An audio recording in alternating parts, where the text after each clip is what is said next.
So we'll go ahead and get started. Thanks everybody for bearing with us through that. It's our first time doing this, so appreciate the patience. I'm going to go ahead and kick us off. Appreciate everybody who's joining us today. This is the first of a series of live conversations we're going to be hosting about COVID-19 and the impact on cities. It's going to be focused in particular on the people who are working on the ground or with those on the ground to deal with the everyday impact of the pandemic, but also how we're thinking about recovery.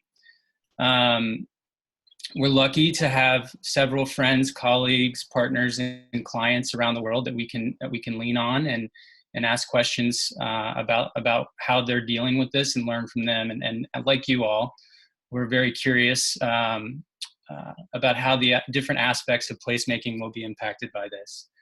A little bit of housekeeping. You can submit questions via the chat feature. We are going to try to keep this to 30 minutes, so no guarantee we'll actually get to questions, but feel free to throw those up there as the conversation goes on. I'm going to go ahead and introduce our first guest. Really happy and excited to talk to my friend and our partner Bobby Boone today about retail. So we're going to be talking about retail, specifically small businesses and local businesses in retail districts. First off, a little bit about Bobby. He has over 10 years of experience in retail real estate. He's particularly passionate about creating community serving and community prior to founding his company now, And Access, who we've partnered with a couple times and have really enjoyed working with. He led a citywide effort in Detroit to attract and maintain small businesses. He was also a senior strategist at Street Sense, and is on the university lecturer circuit at a couple of small community colleges, Harvard and the University of Maryland. Very small. It's a joke. The laugh track for this. So Bobby, thanks for joining. We really appreciate it. Of course. Thanks for having me. I kind of want to start with a fun kind of question because we're all in different parts of our condos, apartments, and houses right now. How have you settled in? You're in DC, right? Correct. How have you settled into your place? Like, do you have like multiple places you work, or have you picked one and stuck to it? Yeah, I have to pick one and stick with it because otherwise I'll just turn on the TV and then not be productive at all. So what you see right now is my dining room, which has a nice built-in bookshelf. Yeah, you should just tell people it's your library. Okay, library. Scratch that. Yeah, I've been pretty. I have a couple kids, so I go wherever they aren't. Until they chase you. Yeah. I move around 3 or 4 times in the next half hour. Yeah. No promises. You won't see one run down the stairs behind me any minute. So let's just dive right in. Like, tell us, just to start with kind of a broad question, like what are you most interested right now in? Like, what are you seeing that's really piquing your interest related to retail? Okay. So I think it's a lot, because Right. what I think about day in and day out is just, what businesses do have access to, both capital funding as well as the ability to generate revenue, and which ones do not. And, you think about those unessential businesses that, are, really cash strapped, specifically small business speaking, they're, cash strapped, they have limited ability to receive and access some of those funds. And you're looking at the PPP funding and how much of that actually went to small businesses, which was very little. And then you divide that down into some race or ethnicity based categories. You understand that 95% of Black businesses that applied didn't receive the funding, or 91% of Latino businesses that applied didn't likely receive funding. So just understanding kind of the barriers to entry in terms of long-term recovery. And how are you seeing out there any kind of solutions in the landlord-tenant relationship?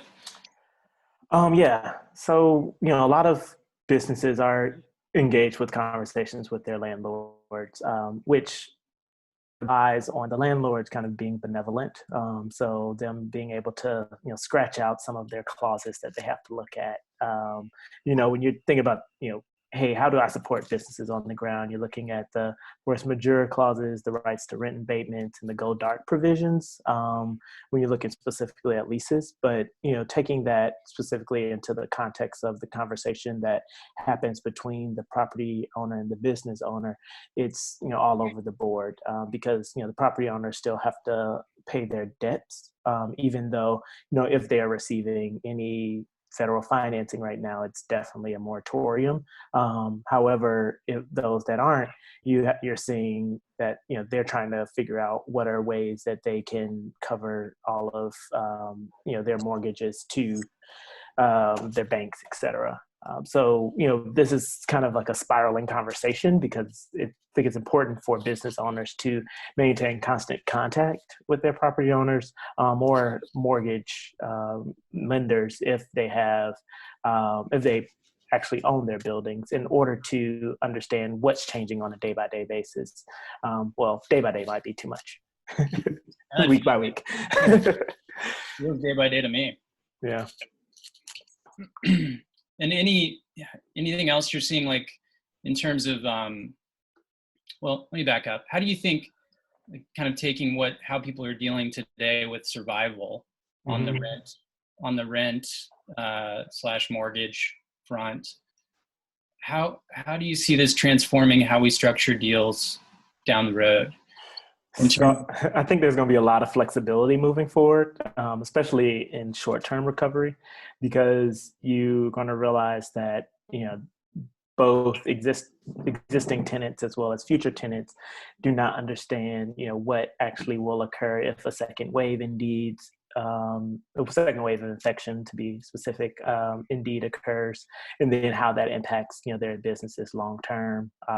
So I assume that looking back at their terms is going to be shorter terms, or at least more flexible terms, as well as terms that allow for profit sharing. So a rent based upon revenue model, probably with a base rent just to cover their essentials, in order to ensure that the businesses that are there can remain, and the property owners then can benefit from their success as we all try to figure out what this looks like on the other side.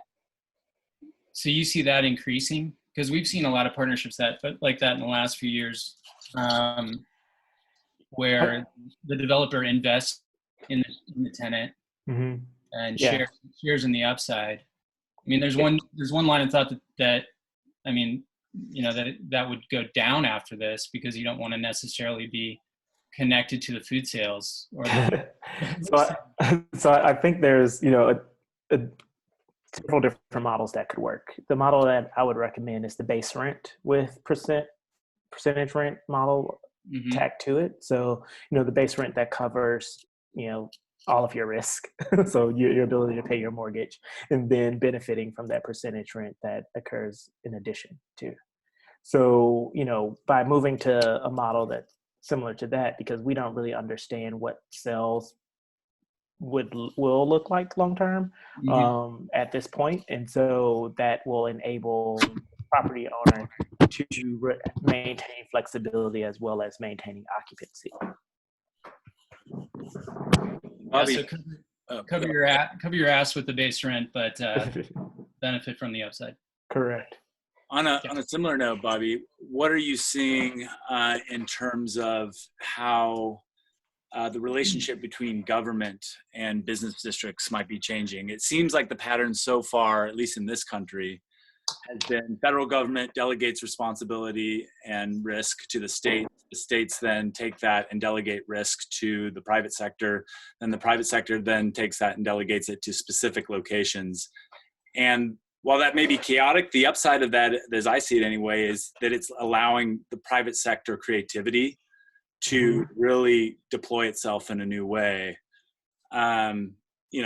I kind of see this whole pandemic as the next smoking thing, that the districts that create the COVID comfortable environment are the ones that are leading despite whatever the government says. And if I feel comfortable in a place, I'm going to be choosing that place over another. What are you seeing in terms of positive government private sector interactions in the places you're working? Yeah, So the things that I've noticed that, say in Detroit, for instance, there is a very healthy entrepreneurial ecosystem that have taken reign of a lot of, government funding, or even have spearheaded a few giving or crowdfunding campaigns themselves in order to quickly allocate funds out to the businesses in most need.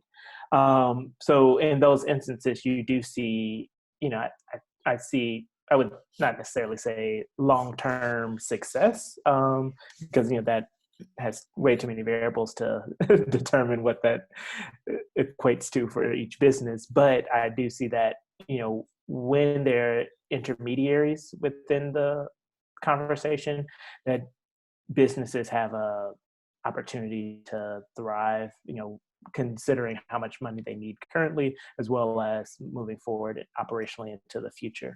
One of the challenges with the government and kind of private sector relationship is the mixed messages that occur. We are not necessarily sure when reopening. Georgia pushed a reopening and then pulled it back, and so now it's like, all right, what makes the most sense for business owners, and how can they plan in those scenarios, is really challenged. But on the other end, there's opportunity for, um, you know, for clear communications among people that are managing these business districts. Mhm. So how can they, again, as an intermediary, take up the reins and say, hey, here's our clean and safe protocol as a district. And so when you have clear and constant communication with customers, you're able to, maintain some sense of safety. That's, if these same messages are repeated, say, oh, they actually got it down because they actually know what they're doing. Right. And that brings up another great question is, a lot of the changes that people are dealing with and the immediate investments that people are dealing with, in addition to just kind of keeping the lights on if they can, is retrofitting how they do business. Yes. And in many cases, retrofitting the space that they do business out of. As you look at it, what are some of the top priority retrofits, either at the building tenant level or at the business district level, that are going to be necessary to kind of thrive in this new era? I just had a similar conversation with the Central Kenilworth Community Development Corporation in Riverdale, Maryland. They were talking about how many of their businesses are in varying stages, as well as their entrepreneurs are cohabitating, basically co-locating within one building, which is a code violation considering Prince George's County building codes, but it also enables them to maintain very lean operations by removing some of the overhead associated with costs. And I see that being a model that could at least bolster businesses who may not be able to maintain their their current existing relationship with their building or property owner. And so how can we leverage some of that underutilized space, which there will be much underutilized space moving forward, at least in the foreseeable future, while they're trying to regain their footing. And so that in itself could play out to be a long-term, kind of activation strategy. Hey, by day we are a coffee shop, by night we are a taco stand type of thing. That really could make our neighborhoods really dynamic. Or it could play out to be, hey, taco shop then continues to move out into or grows into its own establishment long term. When you're looking at the kind of building district play, I think currently it's I walk in through my neighborhood in Adams Morgan. It's like a ghost town most days, compared to its normal occupancy, which it's, if you all are familiar, it's somewhat of a bar district. It's very much so active in its quote unquote normal state. However, now the patio seating is all bolted up. There's signs on windows saying, hey, we look forward to seeing the other side, etc. So the district isn't doesn't fulfill its normal purpose. However, I think, moving forward, that district identity will it and how it can align with clean and safe, building on our kind of last conversation around communication, will be essential within maintaining the interplay, and then to continue drawing customers kind of down the street, in and out of stores, as we get there. However, when you see lines, innately you're like, man, do I really want to wait in this line?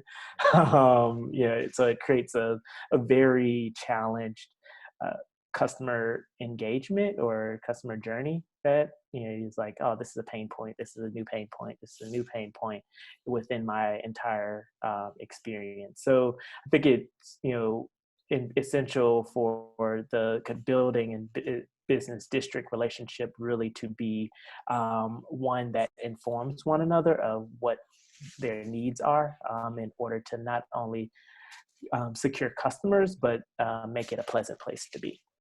Right. Yeah, experience matters more than it maybe it ever has. It just is being interpreted maybe differently than it. Very true. Yeah, I think experience. We often like relate this word experience retail to, oh, it's like the new and hip coffee shop or bar, the Nike experience factory that has basketball court inside of it. But we kind of belittle what experience has been for retailers, especially like those legacy businesses that line many of the corridors. So that experience is associated with, hey, a bodega, yes, I want to see a million items in here because I know if I one day need that, random potato pillar, I'm going to be able to go there, instead of having to travel, many more miles away in order to visit Target or some other store that specializes or stocks it in bulk. And so, changing kind of the brand premise of what experience is, I think is occurring currently right now. So, moving forward, the kind of neighborhood essential service businesses will still be celebrated. And I think they'll be re-celebrated in the sense where attention has, been shifted away to those businesses that can invest lots in their in-store technology and or, FF&E, fixture, furniture, and equipment. So, yeah. Do you see any new concepts entering business districts as a result of this that maybe were less of a factor before, or maybe are wholly new as innovation that's coming out in response to this? So I think delivery will continue to grow as a thing to interplay with existing real estate. So how, as we may not need as much floor space over time, that space is then used for packaging and or, the kind of what turns into back of house operations in order to quickly get good and service to your customer. So, what that looks like for CVS, is 1 hour delivery. What it looks like for a restaurant is hopefully, within 30 minutes. What that looks like, for some of your personal service businesses is completely different because you hopefully don't have delivery there. But that is definitely going to haircut more than ever. Hey, right now I'm tired of looking at myself in the mirror without one. So yes. Although I recommend my wife, she does a great job. If I don't say so. Ah. So you're starting a business out of your household. I never thought I'd have it.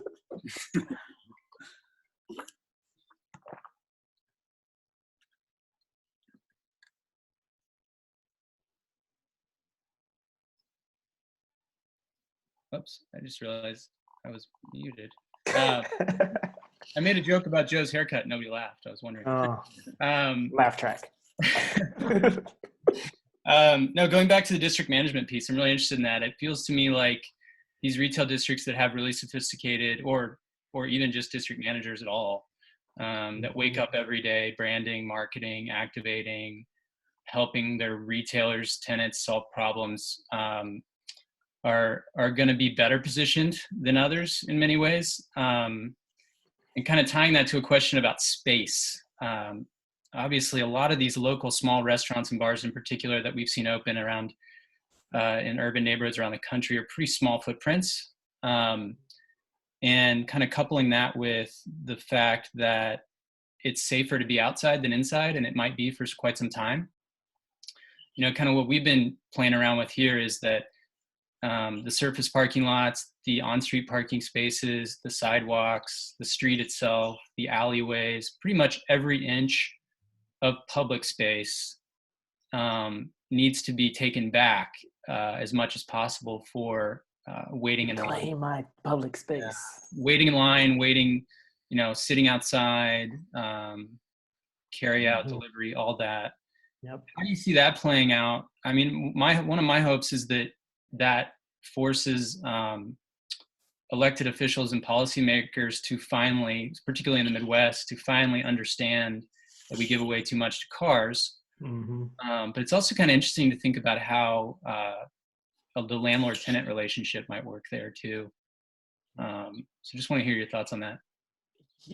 Okay, so I'm going to start with the landlord-tenant relationship and then go into just a long dialogue about what I think about public space. So the landlord-tenant relationship, I think, is very interesting when you think about it in two dynamics, both the building owner and the business owner. And then kind of when you think about a larger street, it's the building owner and the government entity who controls the right of way, sometimes the alleyways, et cetera. And so, you know, in that latter scenario, you're really talking about, all right, what does this do to parking revenue if I need to take it for a curbside delivery, hopefully contactless. Second, if you're looking at, you know, your alleyways seating or, you know, parking lots for seating, what does that mean for, you know, those trash pickup or, you know, the revenue that's generated within the lot itself. And so, you know, being sensitive that the businesses revenue models, the building owner revenue model, as well as the city's revenue models are all at risk right now, and understanding that moving forward, we have to figure out something that can work for everyone and not necessarily exacerbate conditions for one party over the other. Although cities, in my opinion, should bear the brunt of that in order to, because they have ability to take longer term debt and establish bonds, et cetera, where small businesses do not have that flexible access to capital that can keep them afloat for many years moving forward. When you think about the business's operations itself, one of the things I've been working on is a back to brick and mortar guide, and hopefully we'll release, I'm going to say Monday, not push myself too hard to get it out this week. But it's just, you know, looking at what steps business can take in order to, you know, operationally in order to maintain that safe environment, considering that creative use of outdoor space as one of the tactics. And so, yes, you're correct, you know, about the queuing. We already see it with, you know, station marks, whether that's X's at Phil's Coffee right down the street, or people that have actually printed nice vinyl stickers to go on the ground in order to kind of guide you through that experience. But, you know, I think the reiteration of what that is and maintaining a kind of homogenized experience, at least, you know, within for the safety protocols, is essential.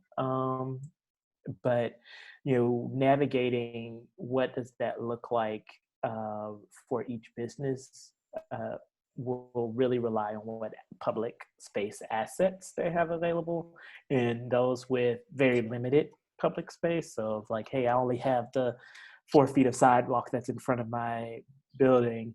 Hopefully you have a wider sidewalk, but I understand that's not always the case.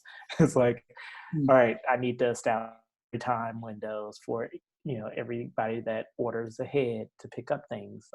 How can I actually leverage my interior space? Instead, does that mean that I need to create a queuing mechanism there? What does that mean for ventilation? Because we all know that that's where germs are transferred, just by being close to one another and not necessarily have air moving throughout the spaces, specifically fresh air. So considering all these things, it's just really important to navigate what's the best for your customers and what's the best for your employees as a business owner. And then as a district manager, how to communicate all of those standards down to that owner, because in a consistent manner. And so they won't have to do so much work of looking up, all right, should I look at CDC or WHO or our local health department or our state's health department for assistance, but you can maintain that connection with them. And then for those who don't have that department internally in terms of their district, leveraging your relationships with your economic development and planning offices who have taken on the roles of crisis manager in many sense for all of these business districts. Do you think there will be a need for kind of removing a lot of policy red tape around pop-up and things like that to fill vacant retail that come after? Yes. Before you answer that, Bobby, just a future episode plug. Too late. We will have a topic dedicated to zoning and building code issues. But as someone who's trained in architect and deals in the built environment, we would love to hear what you have to say about that as well. Yeah. So I already answered yes. So I just think that we have to be flexible as possible in probably the next year or two in order to stabilize business districts, or we will be resulted with a blighted vacant corridor, regardless of where because we see time and time again that because these businesses aren't able to receive financing, therefore they rely on either their cash reserves or the revenue that they're generating, that starts this spiral of disinvestment if they are at risk. And so as they become at risk, go into vacancy, property owners are able to invest more into their building and then therefore not able to pay any taxes on that revenue as well. So the city is therefore not able to keep up with the needs of that corridor. And so, you don't want that spiral to happen. And so I think it's all of our responsibilities to push our respective elected leaders and city planning commissions, et cetera, to be lenient, at least for a 2 or 3 year period. Yeah. Well, we only have a couple more minutes. I want to ask there is a question from Daniel Hintz, friend and partner of ours out of Arkansas, down in the part of the country where I grew up. Do you think this will redefine supply chains specifically around food? And does it change the relationship that we have with like the origins of production and mass produced production, but particularly food? Yeah. So for food, I'm assuming restaurant is the end user of food and not grocery, food retail. Hopefully both. We're talking about.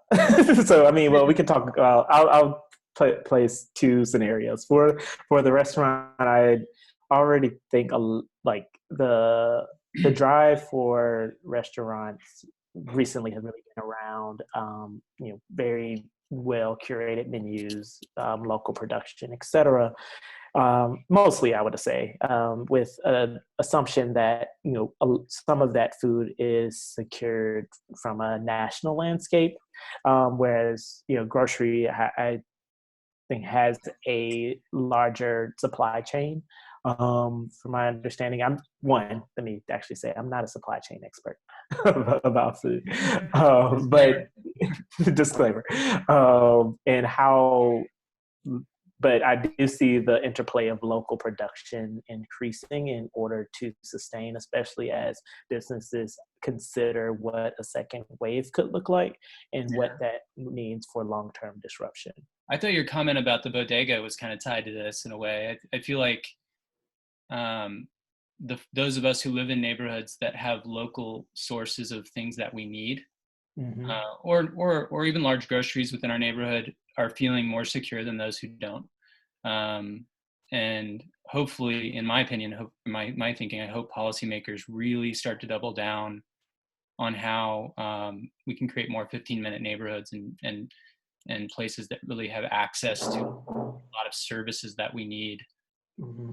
I would think that maybe affects food processing and distribution. But yeah, I think if like food ecosystems are typically regional, and so how do we leverage some of those, farmers that are producing, within 2 hours of our city centers to actually supply the needs for our locale and get people more used to eating what's regionally grown, at least as a larger majority of their diets, and then moving forward into how can the businesses that sells that food, whether that's prepared or food retail, i.e. grocery, what does that mean kind of for their supply chains? And hopefully, what I do know is a lot of times it's easier to buy from a farmer that's in California because it's at a cheaper price point,